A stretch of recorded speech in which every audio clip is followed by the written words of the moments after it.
we're up against a really evil juggernaut. WWE is our competitor. That's who we're facing. AEW, like the Pepsi of pro wrestling. WWE's like the Harvey Weinstein of pro wrestling. And I'm really proud of what we do down here. All right. Hi, Spots and Cheap Pops. You're on the air. Hi, Spots and Cheap Pops. Vladi, Dottie, Silicon Steve Valley, and we are here. I guess we'll lead with Mr. Khan. You have to. You got to lead with Mr. Khan. Vladi, Dottie, you're watching this Wednesday night. Tony Khan gets called out by Jack Perry.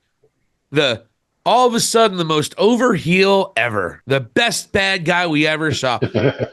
The guy who sold out all 16 of his T-shirts that New Japan had.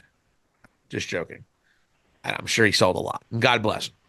Calls out Tony Khan. Tony Khan shouldn't be on TV. He's not a good actor at all. He's no Vince McMahon there. Let's be honest.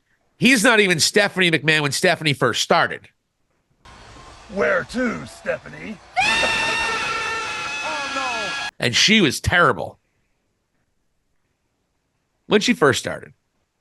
And but anywho, he gets attacked by Jack Perry. The rest of the Elite come out and they almost V-triggered him. And I thought that was going to be wild. Okada, no. And then they give, I guess they call it a TK driver, but it's like a Meltzer driver from the top rope. And TK gets Meltzer driver or TK driven into the mat.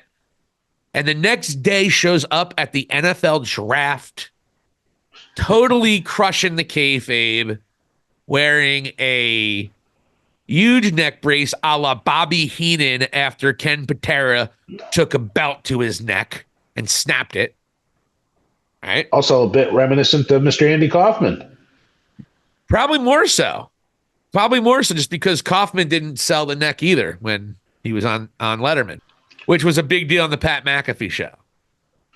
But that's a whole, we'll get into that later. I want to make a little comment on Pat McAfee and his group of clowns.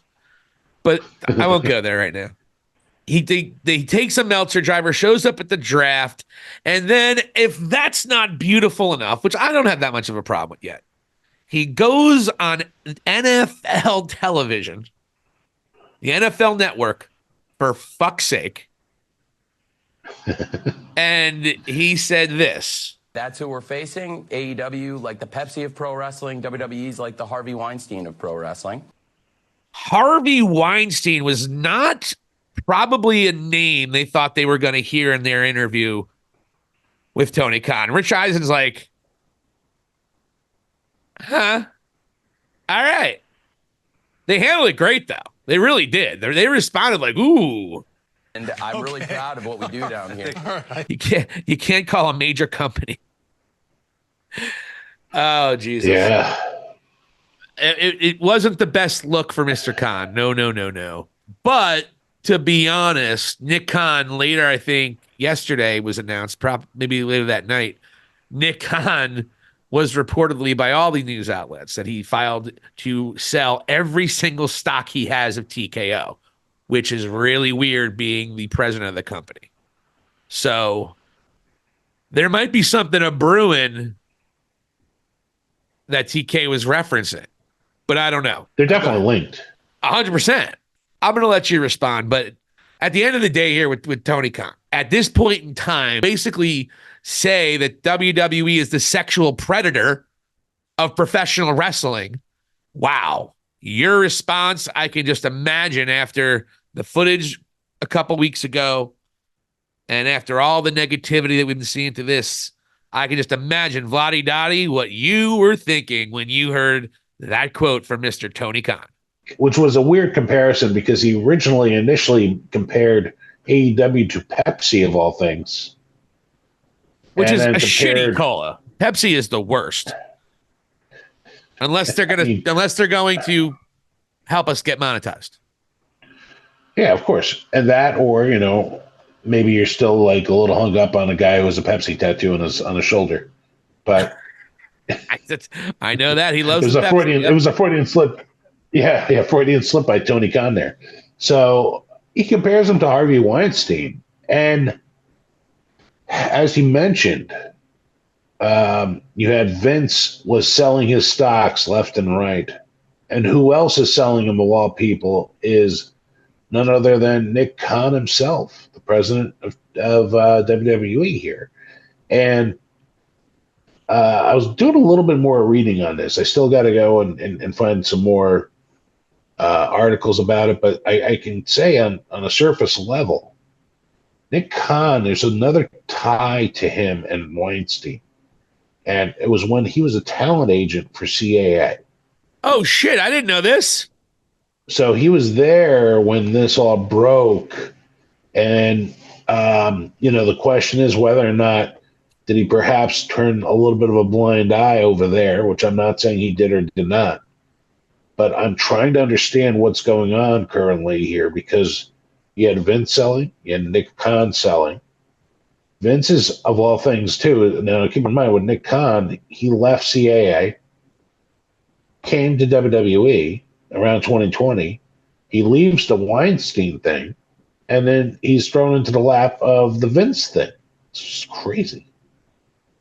So, and again, all this is just speculative, but I don't know what's going on there. And then beyond that, and the other thing is too is I sent you an article, and I don't know what happened within the court proceedings for Weinstein, but basically they found him not guilty on something the same day that Tony Khan makes the reference on NFL. Yeah. Now, what I can say is this, right? If I was Tony Khan's public relations director or whatever, and he tried to swing this past me for some reason, I would have been like, Tony, there's no way you should be making this reference at this moment. You are basically calling your competition a sexual predator. The guy is in the news again as of a few hours ago. And you have victims that feel slighted. And all of a sudden, you're turning those crimes against them and applying it to your competition, which kind of seems a bit insensitive, Tony. Low blow. So I don't think there's a win-win there by any means by getting this horseshit joke off on the NFL Network because your dad is involved with that. So I would have said, you know what, steer clear of that reference. You want to go and do a shot at WWE in a different manner, by all means, whatever. It's a billionaire. You're a billionaire. You're going to go and do what you want anyways. But this, at least reconsider. That's what I would have said to him. Well, I don't think anyone wrote that for him. This is something that he came up with on his own. He might have even said it. He's probably joking around with the Young Bucks and everybody there. And it's like, we're the bad guys. But then Vince McMahon's a sexual predator, and he was the one running everything for how long? And they covered it up. But you know what? I think his reference was referencing Nick Khan just as much as Vince McMahon. Which is still crazy. But where there's smoke, there's fire. Why would Nick Khan sell all of his shares? And I wish we had some sort of legal representation that we could ask this question because I know, right? So Vince is selling like crazy.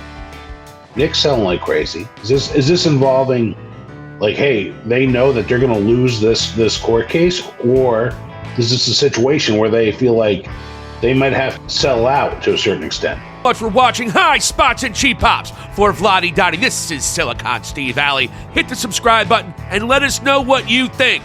Thank you for watching, and here endeth the lesson.